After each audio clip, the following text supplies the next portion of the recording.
Okay, welcome back from your break. We'll talk about job order costing. In the last chapter, and the last part of this discussion today, we talked about direct materials, direct labor, factory overhead, and how those three things together equal the total cost of a product. In manufacturing, we track those three costs to the product. Okay? We use the example of a car. The car starts as raw materials, just like any other product, starts as raw materials. We have raw steel, aluminum, components, glass, rubber. Yeah? And these raw materials get used in the manufacturing process. The frame of the car, build the body, put the engine in, the glass, the rubber tires, right? It gets done, it's in stages. Yeah? When we manufacture a car, after it rolls off the assembly line, it becomes finished goods. It's available for sale. That's the process. And in that, we received customer order.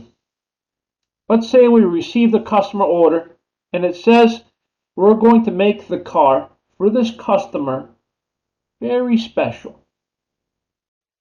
When the company receives an order from a customer, we call that a job.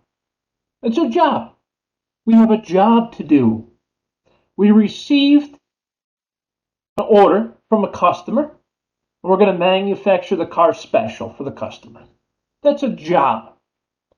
And so for the job, we're going to track the materials, the labor, and the factory overhead specific for the job of making the one car based on the customer's order. That's what job order costing is. And I'm going to walk you through the job order costing process. So we'll talk about the production and how we track all of those costs, direct materials, direct labor, factory overhead, specific to the customer's order, using what we call a job order cost sheet.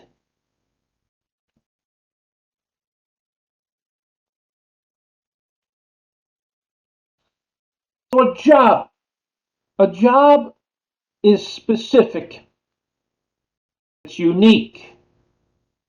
Okay, it's built to the order, the customer's order, rather than being mass produced.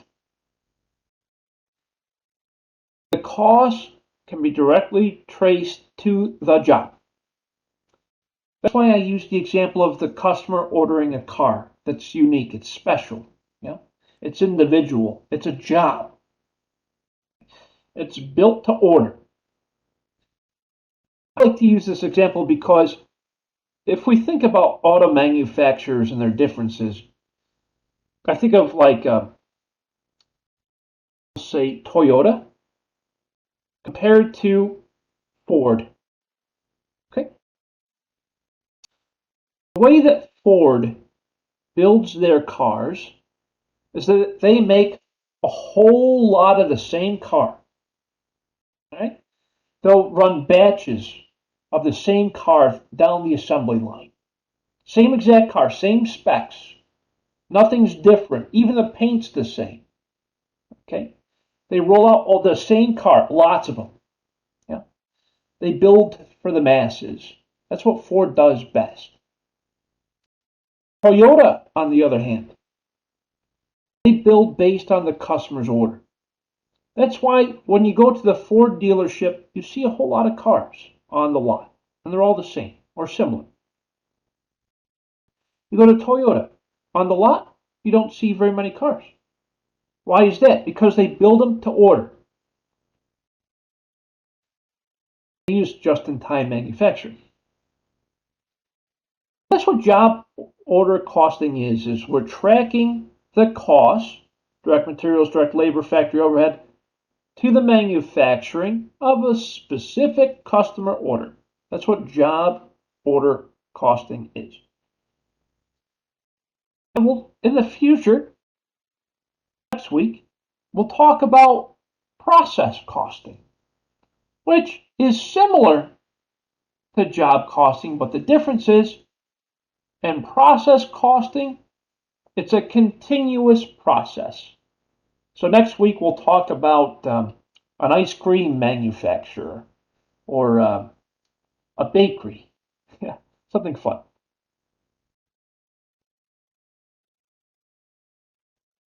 In job order costing, it's specific to the customer order, low production volume, highly flexible, and not so standardized. Think of like a very custom car. Oh, I want it with this type of fabric for the seats. Oh, I want it with this color. Oh, I want it with this kind of sunroof or whatever, some special stuff. It's customization. It's highly flexible. I can make those kinds of changes, based on the customer order. That's what job order costing is. Products are very diverse, and that's based on the customer's order. That's what we're going to talk about today. Next week, we're going to talk about what we call process costing. Process costing is continuous. Yeah? I think of an ice cream manufacturer.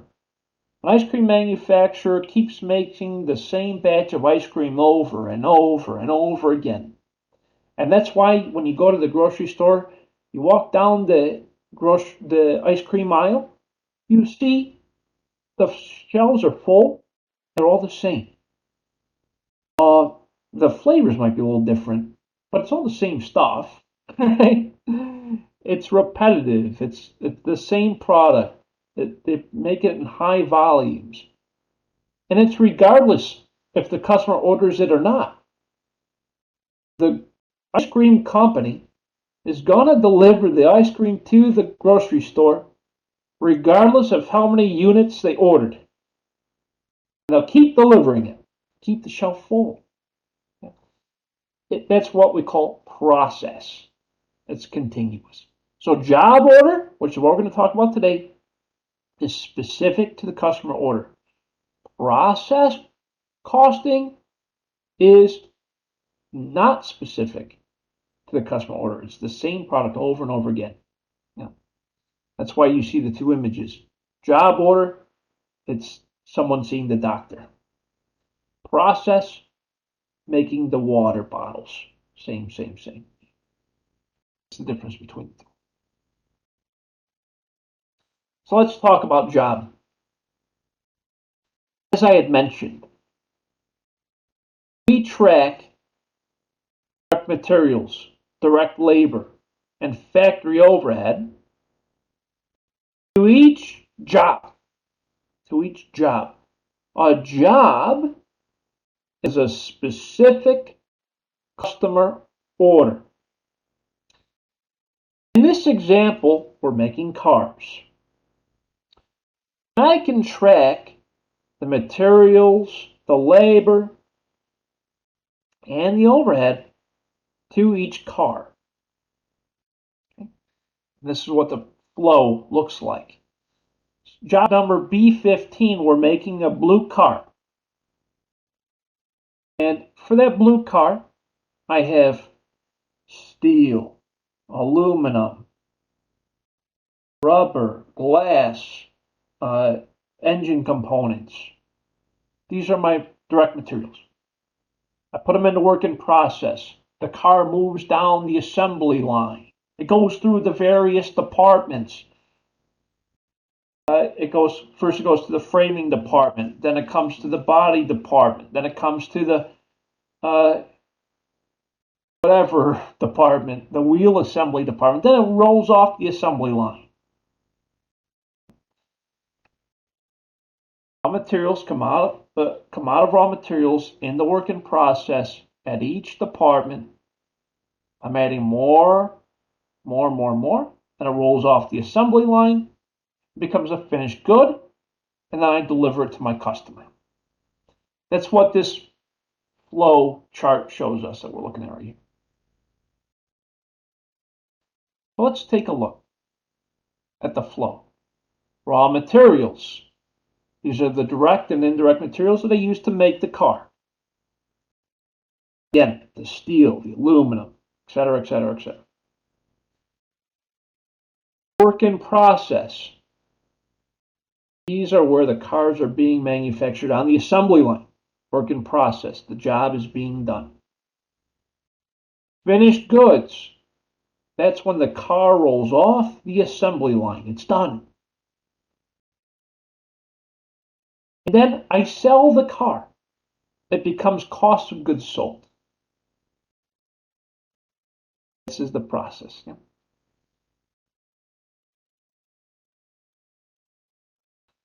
So earlier I had mentioned that we track all of the costs specific to the completion of the customer's order. I track all the direct materials I used for the car, all the direct labor I used for the car, and I applied the factory overhead based on the factory overhead rate. This is what we call a job order cost sheet. It tracks the materials and the labor and the overhead that we used for this car. Now I want you to see a couple of things on this job order cost sheet. Sure, of course, at the top we got the customer's information, the dates that we started and completed and promised, all that jazz. Which is all good information. We have the job order itself, B15. This is the blue car. But under direct materials, we see three columns: the date, requisition, and cost. The date represents the dates that we asked to receive the raw materials for the process of manufacturing. Do it this way. You have the people on the assembly line, right? Making the car. They need raw materials to make that car. So what they do is they fill out what's called a requisition form. They're requesting to receive raw materials to make this car. They're asking that from raw materials department, or wherever they keep the raw materials. So they fill out the requisition form. The requisition form will have the individual raw materials and the costs of the raw materials, yeah? And that's what we see here. The cost for each requisition form and the date. We add them all up when the job is about done to get the total direct materials. Direct labor. Direct labor, you see all these different time tickets.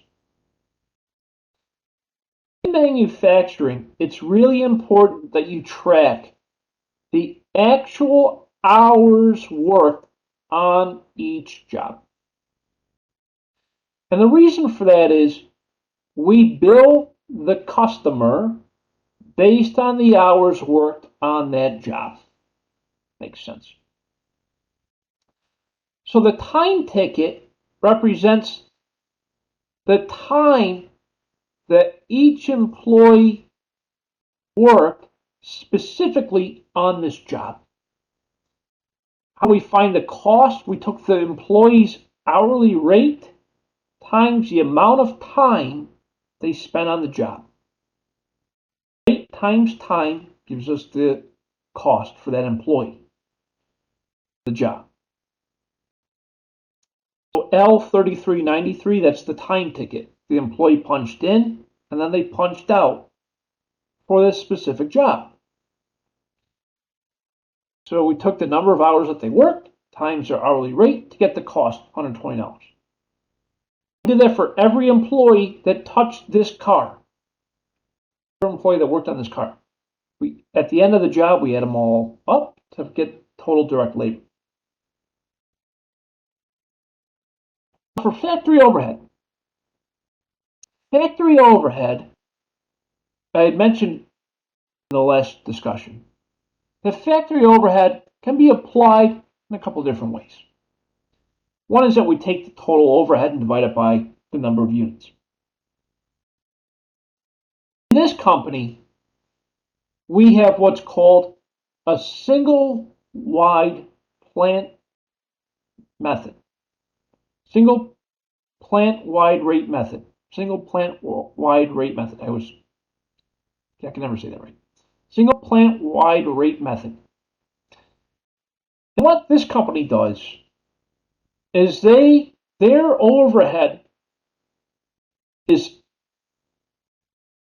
calculated by taking 160% of the direct labor cost.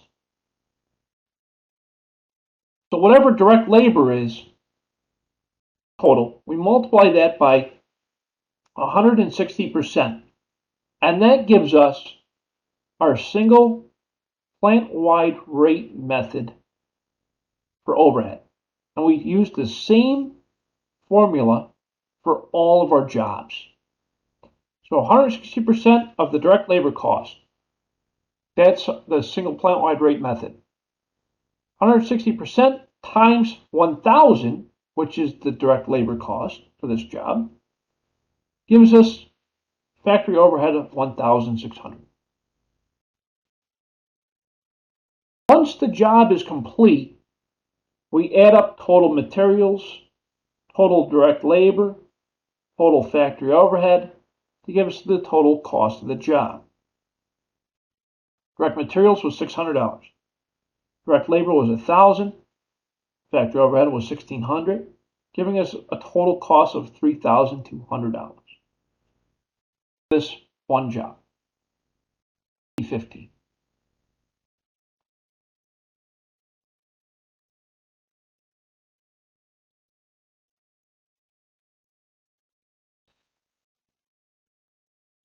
There's a physical flow of information.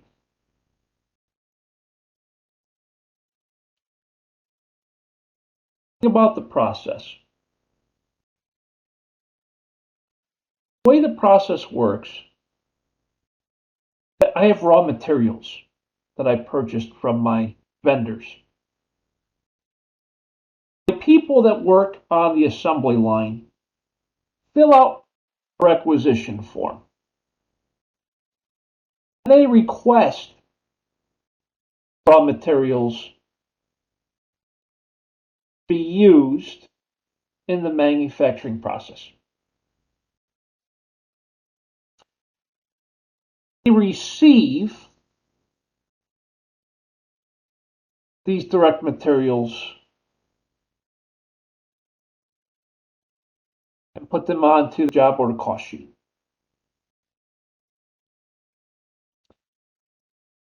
At the very beginning, when I purchase my raw materials,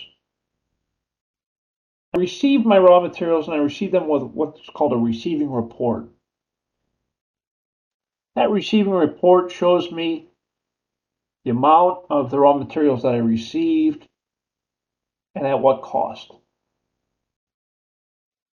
I put them into what's called my material ledger cards.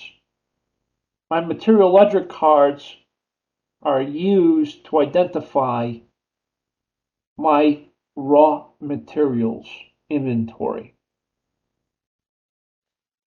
I use my raw materials inventory by filling out the requisition form, and I take whatever I used for that specific job and apply it to the job order cost sheet. indirect materials, they're on, I use this requisition form and I apply that to factory overhead for indirect materials. Here's an example of a materials ledger card. Received some wiring, alarm system wiring, 2 units of it. Each unit cost $225. Give me a total price of $450. We used some of that wiring for a job, $225 worth. Then I update my balances. This is what it shows us. It helps us to keep track of our raw materials. This is an example of a requisition form. The people who work on the assembly line request raw materials through the requisition form. They fill out the job number, how much of what it is that they need, etc. This goes to the raw materials people. They bring the raw materials to the work in process people.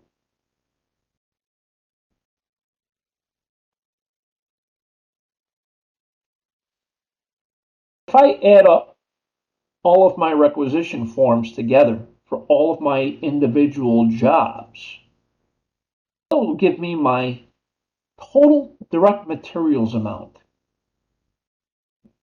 Another way of validating the information. Total direct materials amount is going to be the same as your work in process inventory. I requisitioned but raw materials. I have it in work in process.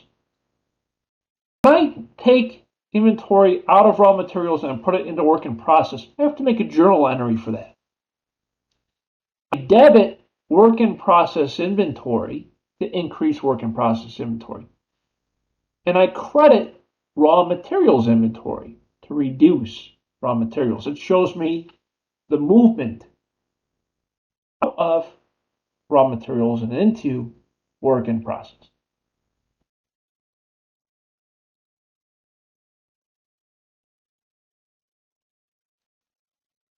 For labor, as we had mentioned when we looked at the job order cost sheet, we track the labor based on the time tickets.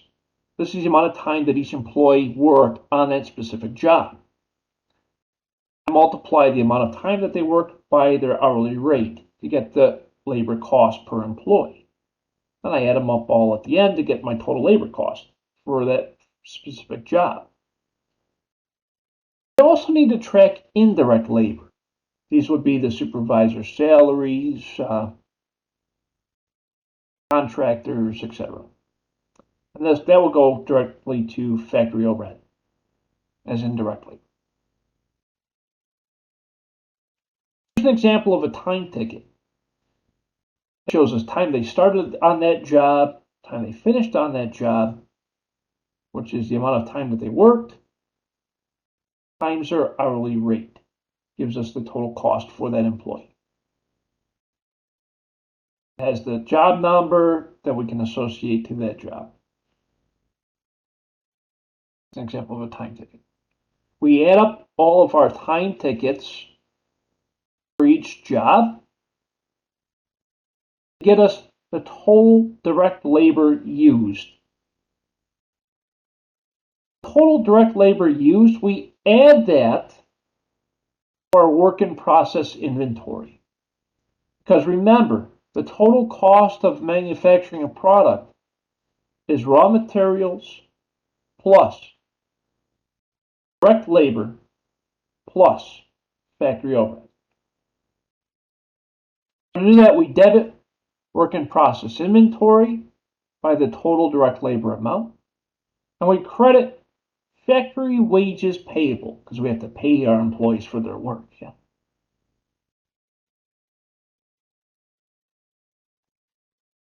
For the overhead, we're using what's called a single plant wide rate method for this company. This is also called the predetermined overhead rate. Predetermined overhead rate is calculated by taking the overhead cost divided by the number of hours or activity base.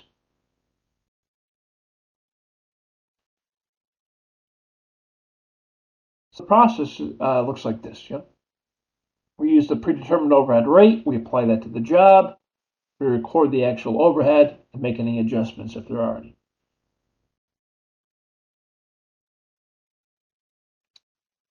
Predetermined overhead rate method or a single plant wide rate method, whichever one you want to call it, so they mean the same thing, is based on the direct labor cost that we applied the overhead to the jobs. We take the estimated overhead cost divided by the activity base.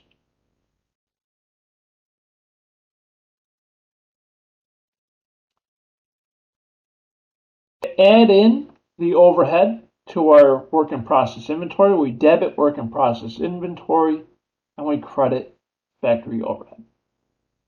As remember, the total cost of manufacturing is direct materials, direct labor, and factory overhead.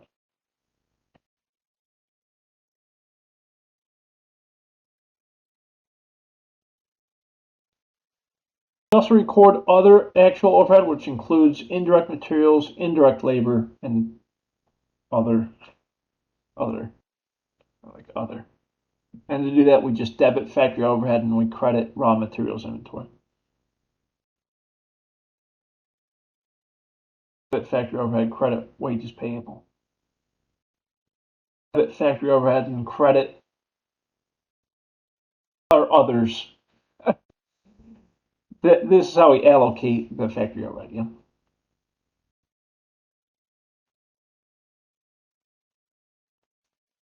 This slide shows us the flow of the cost from raw materials to work in process to finished goods, and then ultimately the cost of goods sold when we sell it.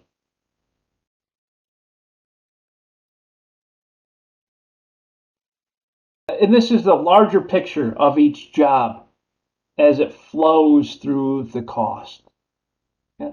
Raw materials, the work in process, the finished goods, the cost of goods sold. And we can see where each job is in that process.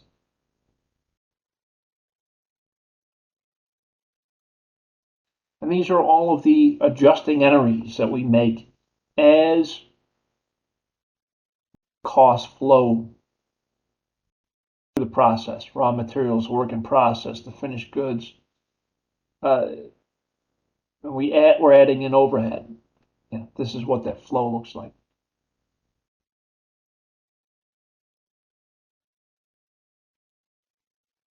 We can figure out what our cost of goods manufactured amount is by adding up direct materials, direct labor, factory overhead. And then we adjust for beginning balance, ending balance. Get us a cost of goods sold, manufactured. Now, we had mentioned that factory overhead is an estimate. Now, that 160% that we used in our example, it's an estimate. It's not exact. So what we need to do at the end of each accounting period is we need to make adjustments. Because our estimate might have been over-applied or under-applied. And so we make adjusting journal entries to correct, to get the actual overhead cost applied.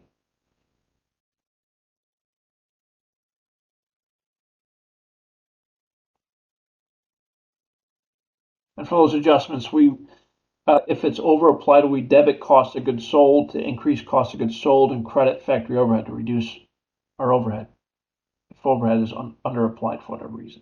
And we do the opposite if it's over-applied.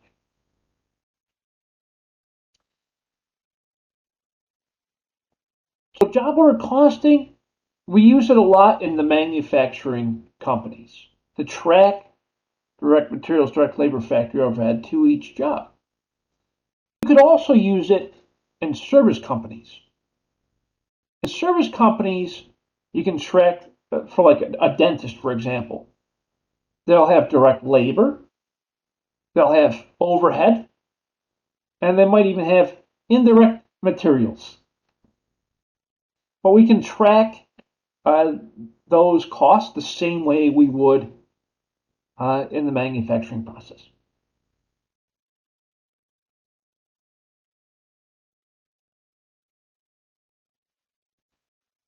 We do the same thing for services, right? For services, we have our direct labor and our factory overhead. And so we would add total direct labor plus total factory overhead to get the total cost for that specific job. And the job in a service business could be a patient. Yeah.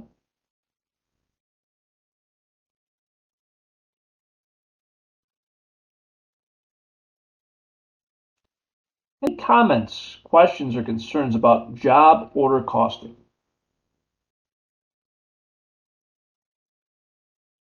Doing okay. Didn't lose any of you, did I? Yes, it's everything good. Good? Okay. Glad you're still here. Excellent. Okay. So, if there's no comments, questions, or concerns, I want to call your attention to the classroom. Number one, if for whatever reason you did not do the Chapter 17 discussion, get it done today. Okay, it's worth a full letter grade. You will not be able to get an A in this course if you don't do it. Real simple. Okay.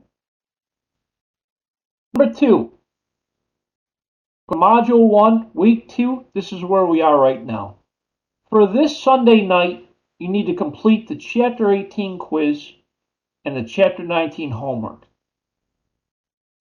Both the quiz and the homework, you can take those up to 2 times. Okay, 2 times each. I will accept the higher of the 2 grades in the grade book. I also want to point out the exercises. The exercises are for you to practice. This will provide you with hands-on practice. They're Excel workbooks. They're just for you to practice, okay? You don't need to submit these. So do not submit the exercises. They're just for you to practice, okay? They're to provide you with some context, to help you to better understand what we just covered and how to apply them in practice. Yeah? So the Chapter 18 quiz and the Chapter 19 homework, they're both due on Sunday night. Please do your absolute best to get these done on time. There are 2 attempts at each one. I'll accept the higher of the 2 grades. Yeah? So make sure you do both of them, 18 quiz, 19 homework. And if you're not happy the first time around, try it again. We'll accept the higher of the 2 grades. Any comments, questions, or concerns?